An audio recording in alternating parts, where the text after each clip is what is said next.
Hi, this is Jim Musser, and welcome back to my Views from Downstream channel. And last week we spent the week talking about the need for churches to really change their approach in order to really facilitate discipleship. And I want to just go back, in essence, to the beginning, kind of where I'm coming from as a former campus pastor and why I think the church needs to change. I worked with college students beginning 17, 18 years old, most who came from church backgrounds, Christian homes. Those are the ones that migrated to our ministry. And what I found when they arrived and began getting involved is, given the fact that they grew up in the church and grew up in a Christian home, they were very spiritually immature. They did not know the scriptures well. They didn't have the ability to articulate their faith. They weren't comfortable with praying. They didn't have a missional view of their lives. And so I began to ask the question, what's going on in their upbringing that has led to this result? And this was a common occurrence. This was not one off. It was very common. In fact, it was very much exceptional if you found a student who came on campus as an 18-year-old as spiritually mature. Now, that's different from being emotionally mature. 18-year-olds aren't emotionally mature, and it varies. Some are more mature than others, but it varies.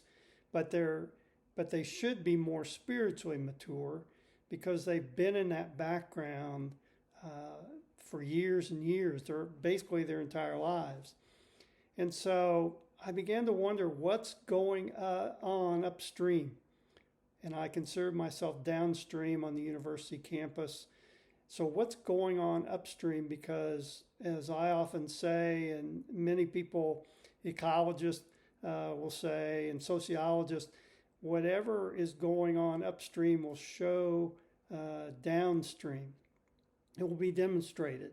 And so if there's an oil spill upstream along a river, it's going to flow downstream, and you're going to experience the consequences of that. And so I started asking that question. And what I found, and I think if you're honest, what you'll see is we are not discipling our young people. And one of the reasons why we're not discipling our young people is because their parents have no understanding of discipleship, because they have not been discipled either. And so you just have this vicious cycle of adults who haven't been discipled, having kids, and then they're unable to disciple them because they don't understand the concept of discipleship. And then those kids grow up and they repeat the same thing. And so that's what you have over the last 40, 50 years and beyond, is just a cycle of not discipling people appropriately. And that's why we have such an immature, ineffective church in our nation. And we need to change that. And the only way you're going to be able to change it is by changing the way the church approaches things. And that's why I said we've got to get away from 30 to 40 minute monologues where all we expect people to do is sit and listen, maybe take a few notes, and then we send them on their way. And that is not discipleship. It can be a founding block of discipleship, but that is not discipleship. We need to develop training where people know how to read the scriptures, know how to understand them, know how to articulate their faith, know how to live out their faith. And really live as a follower of Jesus. And we're just not making a very serious attempt at doing that. We've convinced ourselves that if we have a discipleship 101 class that meets for 6 weeks or 10 weeks or 12 weeks, that will do it. And that's not the way Jesus did discipleship. He did discipleship based on relationships. And he built relationships with 12 men and then others that were on a little bit out of the circle, but he made friends with them. And he taught them and he showed them how to live their lives in following him. And there's just no attempt today in the modern church to do that. I think we think we're too busy and we don't have time for that. We've got too many people. And so we have all kinds of excuses of why we can't do it.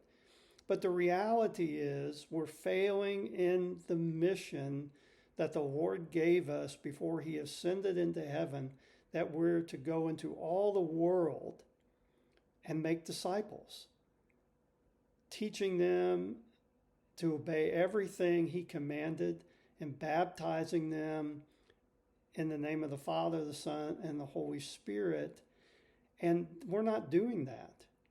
And so that's why I'm saying definitively we have to change if we're going to see the church live out its purpose and its mission.